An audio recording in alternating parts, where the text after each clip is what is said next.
사도신경으로 우리의 신앙을 고백하며 새벽 예배 하나님께 올려드리겠습니다. 전능하사 천지를 만드신 하나님 아버지를 내가 믿사오며 그 외아들 우리 주 예수 그리스도를 믿사오니 이는 성령으로 잉태하사 동정녀 마리아에게 나시고 본디오 빌라도에게 고난을 받으사 십자가에 못 박혀 죽으시고 장사한 지 사흘 만에 죽은 자 가운데서 다시 살아나시며 하늘에 오르사 전능하신 하나님 우편에 앉아 계시다가 저리로서 산자와 죽은 자를 심판하러 오시리라.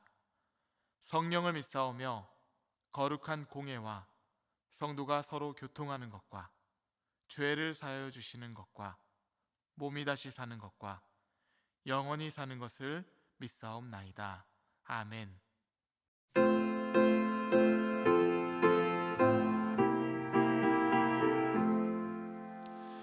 나 이제 주님의 새 생명 얻은 내 것을 지나고 새 사람이로다.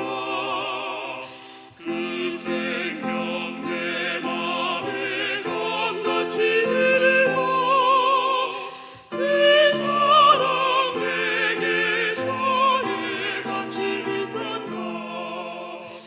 영생을 누리며 주 안에 살리라. 오늘도 내일도 주 함께 살리라.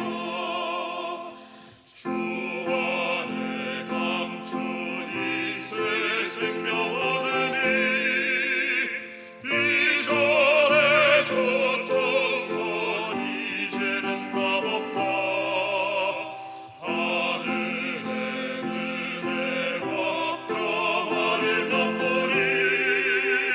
찬송과 기도로 주 함께 살리라. 영생을 누리며 주 안에 살리라. 오늘도 내일도 주 함께 살리라. 삼천도 소복도 새 것이 되었고 죄인도 원수도 친구로 변한다. 새 생명 얻은 자 영생을 누리니 주님이 모신 밤새 하늘이로다. 영생을 누리며 주 안에 살리라. 오늘도 내일도 주 함께 살리라. 주 따라가는 길 험하고 멀어도 찬송을 부르며 뒤따라가리라. 나 주를 모시고 영원히 살리라. 날마다 섬기며 주 함께 살리라. 영생을 누리며 주 안에 살리라. 오늘도 내일도 주 함께 살리라. 이 시간 우리에게 주시는 하나님의 말씀은 출애굽기 10장 21절부터 29절까지의 말씀입니다. 여호와께서 모세에게 이르시되 하늘을 향하여 내 손을 내밀어 애굽 땅 위에 흑암이 있게 하라. 곧 더듬을 만한 흑암이리라. 모세가 하늘을 향하여 손을 내밀매 캄캄한 흑암이 3일 동안 애굽 온 땅에 있어서 그동안은 사람들이 서로 볼 수 없으며 자기 처소에서 일어나는 자가 없으되 온 이스라엘 자손들이 거주하는 곳에는 빛이 있었더라. 바로가 모세를 불러서 이르되 너희는 가서 여호와를 섬기되 너희의 양과 소는 머물러 두고 너희 어린 것들은 너희와 함께 갈지니라. 모세가 이르되 왕이라도 우리 하나님 여호와께 드릴 제사와 번제물을 우리에게 주어야 하겠고 우리의 가축도 우리와 함께 가고 한 마리도 남길 수 없으니 이는 우리가 그 중에서 가져다가 우리 하나님 여호와를 섬길 것임이며 또 우리가 거기에 이르기까지는 어떤 것으로 여호와를 섬길는지 알지 못함이니이다 하나 여호와께서 바로의 마음을 완악하게 하셨으므로 그들 보내기를 기뻐하지 아니하고 바로가 모세에게 이르되 너는 나를 떠나가고 스스로 삼가 다시 내 얼굴을 보지 말라 내가 내 얼굴을 보는 날에는 죽으리라 모세가 이르되 당신이 말씀하신 대로 내가 다시는 당신의 얼굴을 보지 아니하리이다. 아멘. 함께 기도하시겠습니다. 사랑의 주님, 감사합니다. 오늘도 빛 대신 주님을 따라 우리의 몸과 마음이 하나님 앞에 서게 하시고 말씀을 통해 저희를 빚어주시니 감사합니다. 하나님, 오늘 하루도 우리에게 말씀하여 주셔서 진리의 빛 되신 예수님을 따라 승리하는 삶을 살아가게 하여 주시옵소서. 이를 위해 분별하는 지혜를 구합니다. 주여, 우리에게 바꿀 수 없는 것들이 있다면 받아들일 수 있는 평온을 주시고 저희가 바꿀 수 있는 것들이 있다면 변화시킬 수 있는 용기를 주시옵소서. 그리고 저희가 이 둘을 구별할 수 있는 지혜를 부어 주시옵소서. 예수님의 이름으로 기도하옵나이다. 아멘. 할렐루야. 오늘은 타협할 것과 타협하지 말아야 할 것이라는 제목으로 하나님 말씀 나누도록 하겠습니다. 사람은 살아가면서 인간관계를 통해 정말 큰 기쁨을 경험하기도 하지만 반대로 돌이킬 수 없는 상처와 아픔을 겪기도 합니다.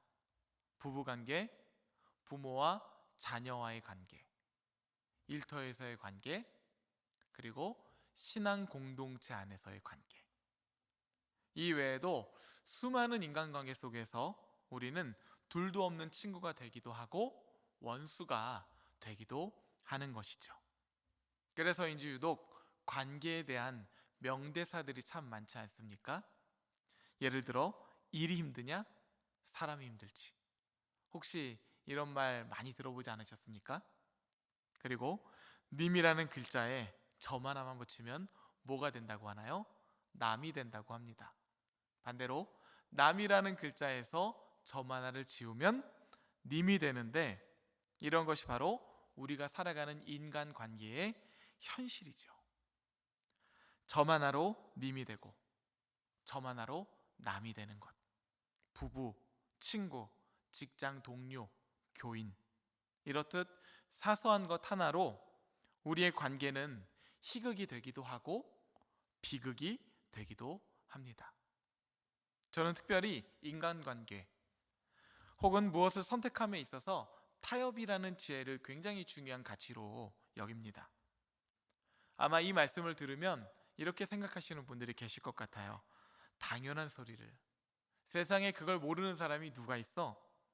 그런데 여러분, 중요한 가치로 생각한다는 것은 그것을 내 삶에 얼마만큼 반영하며 사는지 그 척도에 따라서 중요하게 여기는지 아닌지를 가늠할 수 있는 것이죠. 안다는 것이 중요한 가치로 여긴다는 것과 동의어가 될 수는 없는 것입니다. 이렇게 질문을 들어보면 어떨까요?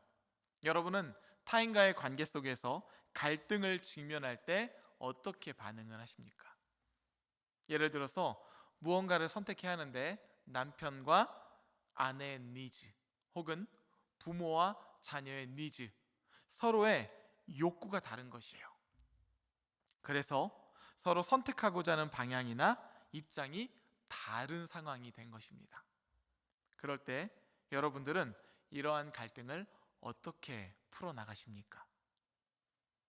주구장창 내 입장과 내 상황, 내 생각을 상대방에게 설득하고 또 설득하고 마침내 상대방이 100% 내 생각을 그대로 받아들일 때까지 피력하십니까? 아니면 상대방의 이야기를 충분히 들어보고 그 입장과 마음을 헤아려 보려고 노력하는 편입니까?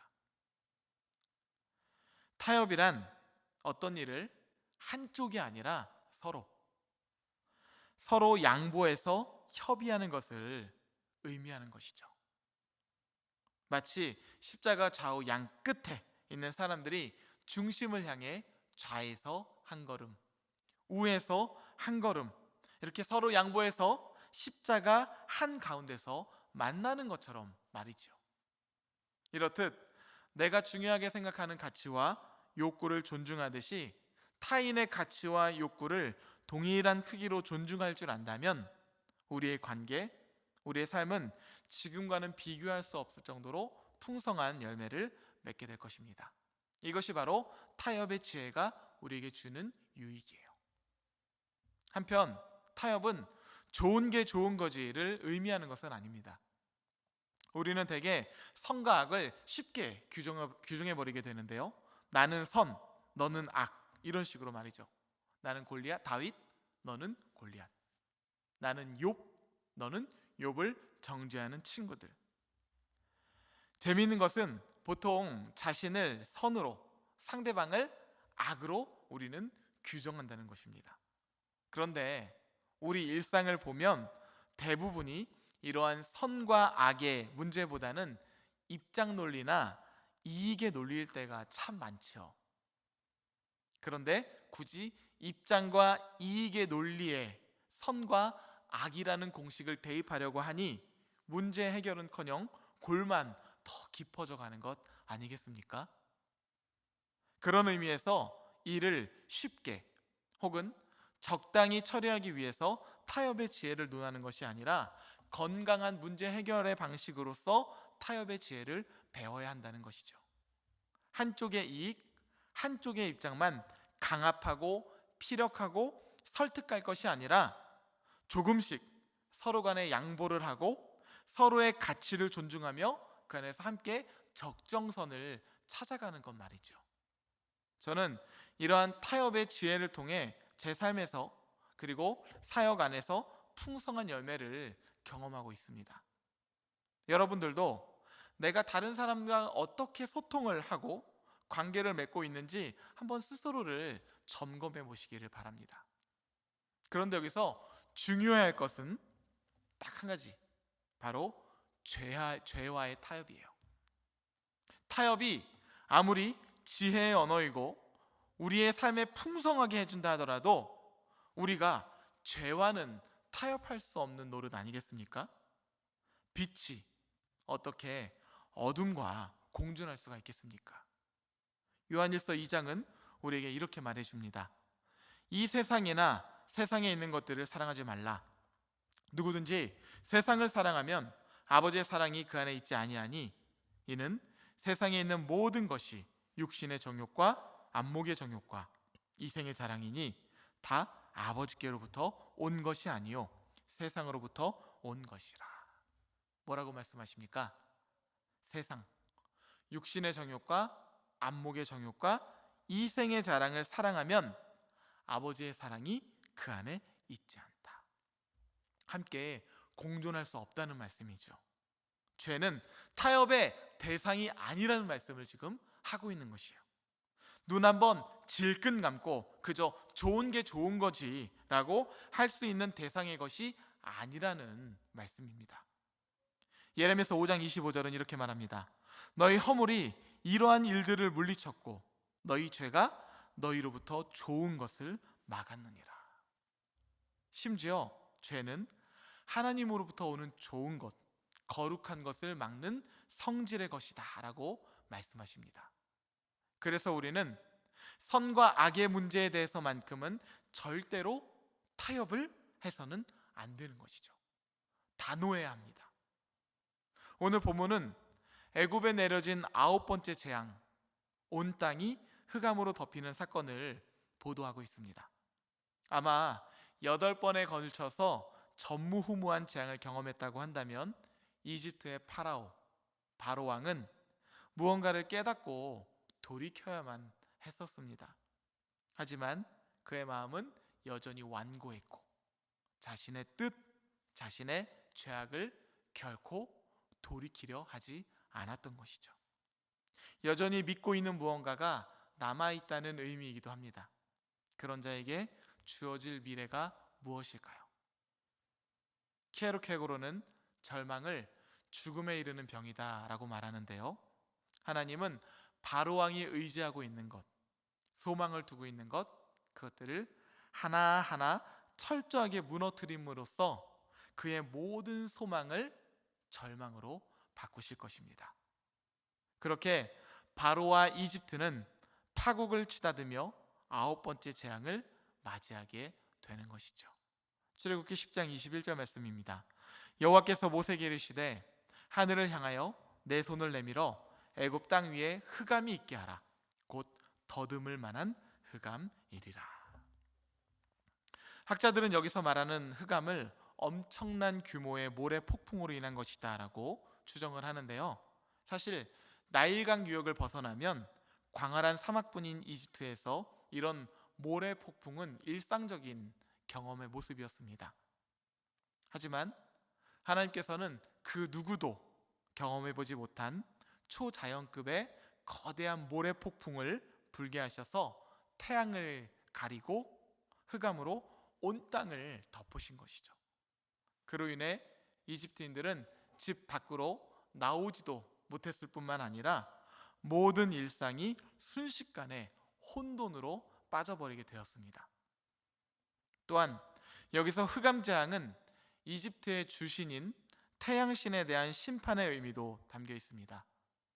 바로왕과 이집트인들이 끝까지 붙들고 있었던 실체, 그것은 바로 라 혹은 레라고 불리우는 그들의 신, 태양신에 대한 믿음에 근거했는데, 하나님은 이러한 흑암 재앙을 통해 하나님은 영적으로나 육적으로나 애굽에 절망을 안겨주심으로써 그들이 의지하는 것을 모두 무너뜨리고 계신 것이죠.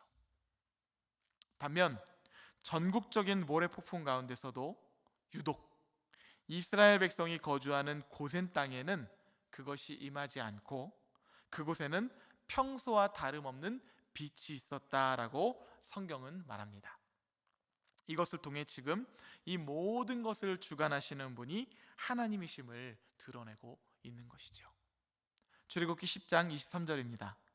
그동안은 사람들이 서로 볼 수 없으며 자기 처소에서 일어나는 자가 없으되 온 이스라엘 자손들이 거주하는 곳에는 빛이 있었더라.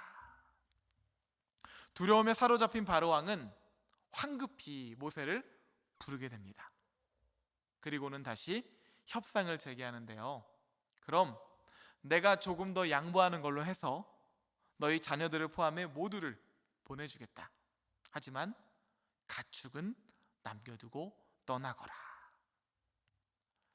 이딴 재앙으로 식량이 바닥난 상황에서 가축만큼은 양보할 수가 없었던 것이죠.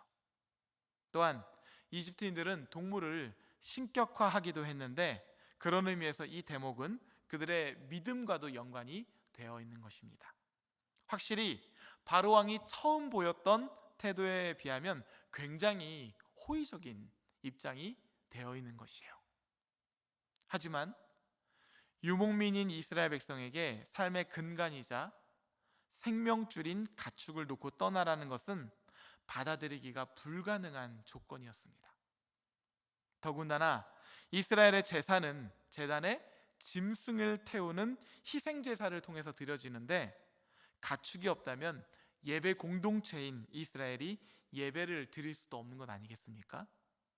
그런 의미에서 가축은 타협의 여지나 대상이 될 수가 없었던 것이에요. 모세는 바로의 제안을 단호하게 거절하면서 통보를 합니다. 아마 이쯤 되면 바로 왕도 인간적으로 서운하고 짜증이 났을 것이에요. 태양신의 아들이자 대리인으로서 애굽의 빛을 선사하는 자로 간주되었던 바로 자신이 이렇게 몇 발자국 물러나 협상을 제안했으면 조금이라도 응해줘야 하는 게 인지산정일 텐데, 모세가 꿈쩍도 하지 않으니 얼마나 짜증이 났겠습니까? 그러나 그렇다고 해서 모세가 인간적인 마음으로 선과 악의 문제를 풀어갈 수는 없는 노릇이죠. 우리도 마찬가지입니다. 만일 우리가 인간적인 마음, 적당히 타협하려는 마음으로 선과 악의 문제를 다루기 시작한다면 우리의 마음은 순식간에 죄악으로 가득 차게 될 것입니다. 바로 왕은 최종 결렬을 선언합니다. 너는 나를 떠나고 다시는 내 얼굴을 보지 말라. 내가 내 얼굴을 보는 날에는 죽으리라. 모세는 이렇게 응수합니다.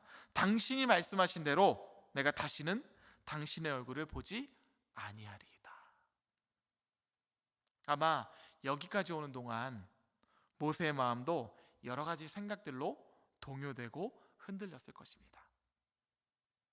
적당히 타협을 해야 되지 않을까? 하나 정도는 적당히 넘겨주어도 되지 않을까?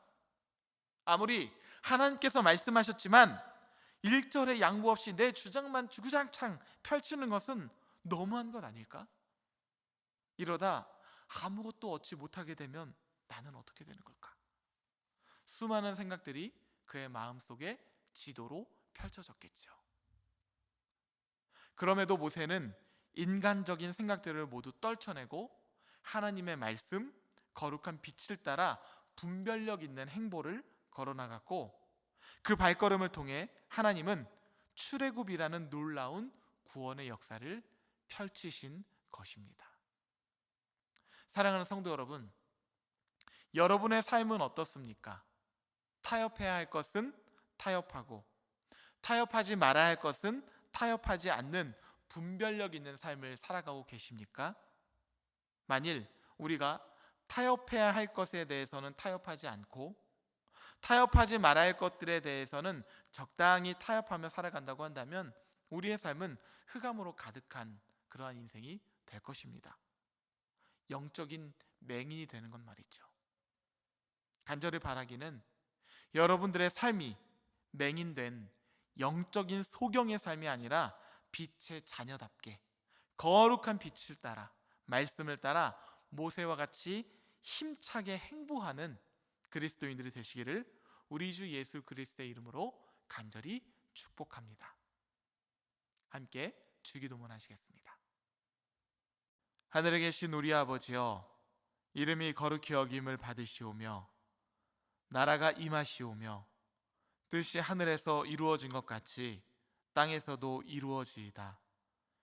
오늘 우리에게 일용할 양식을 주시옵고 우리가 우리에게 죄 지은 자를 사하여 준 것 같이 우리 죄를 사하여 주시옵고 우리를 시험에 들게 하지 마시옵고 다만 악에서 구하시옵소서.